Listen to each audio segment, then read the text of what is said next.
This is 7 National News. Here are the headlines. Ruler of Dubai chairs cabinet meeting. Khalifa Fund for Emiratisation Empowerment established. And 4 Americans die in Al Ain plane crash.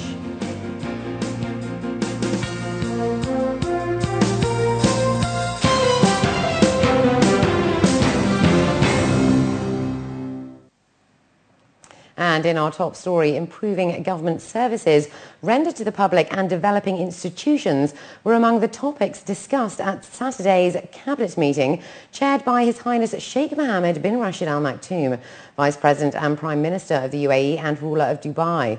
Sheikh Mansour bin Zayed Al Nahyan, Deputy Prime Minister and Minister of Presidential Affairs, and Lieutenant General Sheikh Saif bin Zayed Al Nahyan, Deputy Prime Minister and Minister of Interior, were also present. Enhancing trade and economic and cultural relations with a number of brotherly and friendly countries were also discussed. The UAE has set up a fund to finance Emiratisation programmes aiming at encouraging Emiratis to join the job market. President His Highness Sheikh Khalifa bin Zayed Al Nahyan has commanded the establishment of the Khalifa Fund for Emiratisation Empowerment to support the policy and increase economic and social progress in the country. The new fund is intended to provide financial resources necessary to support programmes and policies to encourage UAE citizens to join the job market and make the most of career opportunities available in both the public and private sectors. The month of February has come to an end, and today marks the 4th International Rare Diseases Day. The UAE, along with 40 other countries, are working to promote awareness and understanding of genetic metabolic disorders. June Wrigley reports. Genetic metabolic disorders refer to a broad array of medical problems caused by inherited genetic defects that interfere with the body's metabolism and chemical reactions. While there are thousands of metabolic disorders, each caused by a different genetic defect, they cumulatively affect about 1 in every 4,000 people. For many of us, not eating heavy protein such as red meat, chicken or fish is a matter of choice. But for Khalid, who has phenylketonuria or PKU, something as normal as a piece of chicken or even too much bread, which naturally contains protein, could cause potentially fatal damage. Khalid is 7 years old. He was diagnosed to have phenylketonuria by the screening test, which is obligatory here in United Arab Emirates at 12 days. As having this phenylketonuria, it's on metabolic disorder, autosomal recessive, affecting the child eating habits and eating. He cannot eat the normal diet. They look normal. You can say that they are okay, alhamdulillah, features and everything is okay with them, the brain development. The problem is that if we did not stick to the diet, they will have brain damage, and it is irreversible. This piece is 1, so they can have 1 birthday or 2, depends, and you can see how they fight for it. Usually, they sometimes tell me, please, we just want to taste it. We like it. Khalid is full of life, so the strict dietary regime is tough, as it would be for any child or adult. Eating at a friend's house or at a restaurant is nearly impossible, but Khalid isn't alone in this. Khalid has been born. I decided that because of all difficulties and challenges I've got, I decided not to have another baby. Then Khulud came.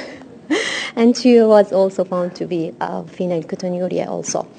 But I found it as a bliss because she will be a good helper for him, because really after she was born and he know that he's not alone, and his sister has the same problem, he little bit, you can say that he became convinced and little bit calmed down that she will eat the same what he eats. With such caring and focused parents, Khalid's condition doesn't stop him from living his life. June Wrigley, 7 National News. 4 Americans died in Al Ain Airport in the UAE last night after their Grumman 21T aircraft lost control during takeoff, which was en route to Riyadh in Saudi Arabia. The General Civil Aviation Authority confirmed the crash in a statement, which happened at 8:10 last night, which police sources say was the result of a loss of control by the pilot. The aircraft was destroyed by impact. The GCAA Air Incident Investigation Team is currently looking into the accident. The MENA SA region has emerged as one of the few global markets that offers business growth for the food and beverage industry. And as a result, Gulf Food continues to attract a growing number of companies that offer varied elements related to the food and beverage industry on an annual basis, which aims to capture the various markets in the region, particularly in the luxury sector. Dubai plays a key role in the growth of the regional food, beverage and hospitality industry. Thus, companies such as Imperial from Portugal say they have returned to Gulf Food for the second year with hopes of sealing business deals. In addition to the variety of chocolates on offer, the introduction of their premium chocolate products aim to sweeten the business further. We work in the premium and luxury segment, and we have targeted some niche and some markets here.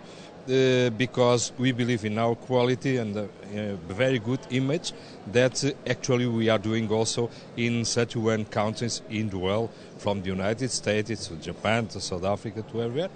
So we believe that we will reach our segment here in the market of the Gulf. Meanwhile, companies offering the latest technology recognize the region's business viability. As such, they aim to capture the attention of the region as well as those of other nearby countries. H.D. Sheldon's been coming to the Gulf Food Show since it started. Really important show because not only does it encompass the Middle East, but it also encompasses India and some of the other markets that aren't necessarily accessible to American products. So it's a really important show for the region and also for the Asia region as well, because it's kind of a crossroads of the world here. Gulf Food 2011 witnessed a 10% increase in participants from last year. While this annual growth brings in new players to the market, there is still plenty of room for competition. Companies such as Al Mansouri, a Dubai-based company catering to the hospitality industry for 37 years now, say the growth in the industry could only mean better business. It's about the quality, it's about giving the service, it's about how you deal with them. And again, we have different nationalities within the company, which they can help people from Russia, people from Pakistan, people from the Arab countries, people from Europe. So that helps as well. Always we try to give the best service at the fastest time. The region's robust food and beverage industry is receiving much attention from food products to kitchen and dining ware companies.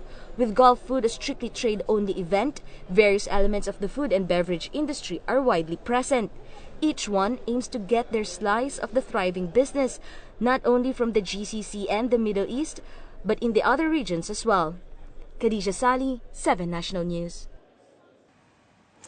Emirates Gas, a subsidiary of ENOC, has laid out its plans to supply more than 11,000 cubic metres of natural gas every day for vehicles.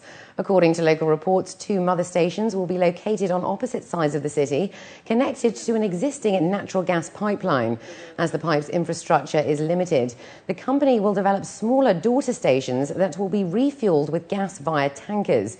The greater part of government vehicles are being targeted in the initial phase, and it is expected that only 20% of private car owners will be encouraged to convert their cars.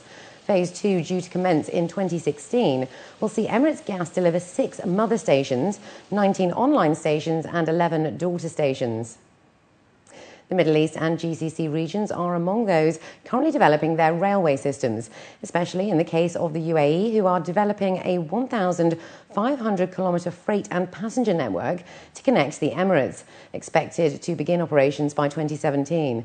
Thus, the 5th edition of the Middle East Rail 2011 event, according to participants, is important in their pushing forward of their development plans. Regional and international rail operators are taking advantage of this platform to exchange best practices in the industry. It is an exciting period of development and advancement in the Middle East and GCC regions.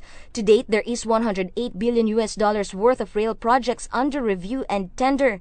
Countries such as the UAE, Qatar, and Saudi Arabia are among those that have railway systems a part of their development plans. Today we have what we call industrial cities, basically inside the Kingdom of Saudi Arabia, and I'm sure in the other neighboring countries.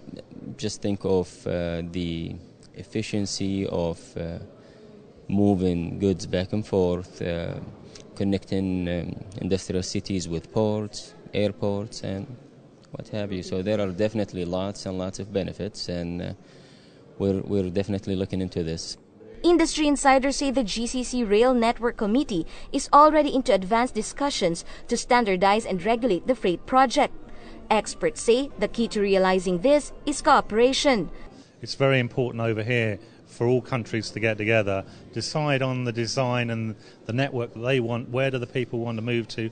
Where does the freight want to move to? Where do you actually need the lines? And at what speed do those lines need to be? Once you've gone through that process, it's then very much what sort of standards do you want in place? Because one of the things that we have in Europe which prevents international travel is the different standards in the different countries. Apart from the desert environment, industry experts say there are many challenges that are yet to be overcome. The biggest challenge that they face is really getting the expertise in-house to be able to execute them and develop the world-class organizations that they're willing to go ahead with. And again, getting that technical expertise, having, interoperability between the standards, and also at the same time, harnessing the regulation to make sure that across borders, it's something that they can easily deal with, especially in terms of freight, in terms of high-speed rail networks, getting that sort of collaboration happening. The 4-day event expects to welcome 1,500 participants who will have an opportunity to meet with other experts as well as attend free technical seminars from the 1st till the 2nd of March at Beach Rotana, Abu Dhabi. Khadija Sali, 7 National News. And in our world news, a massive landslide on the outskirts of La Paz on Sunday, February the 27th, has left thousands of people homeless in the hillside community. Worried officials ordered residents to evacuate the area days earlier, sending in hundreds of workers to help bewildered locals move their valuables. However, the early mobilizations appear to have only compounded a sense of confusion for many locals. Officials are still determining just how many people have been impacted. Residents from neighbourhoods directly adjacent to the area have also been relocated in case another landslide takes place. Around 200 children fell sick on Sunday after consuming unhygienic food at a feast in the Allahabad district of India's northern Uttar Pradesh state. They were admitted to the local hospital after complaints of stomach pain and vomiting and were given saline water and medical care. The condition of the children is stable and nobody is in critical condition. And later on, we find out who the big Oscar winners are for 2011.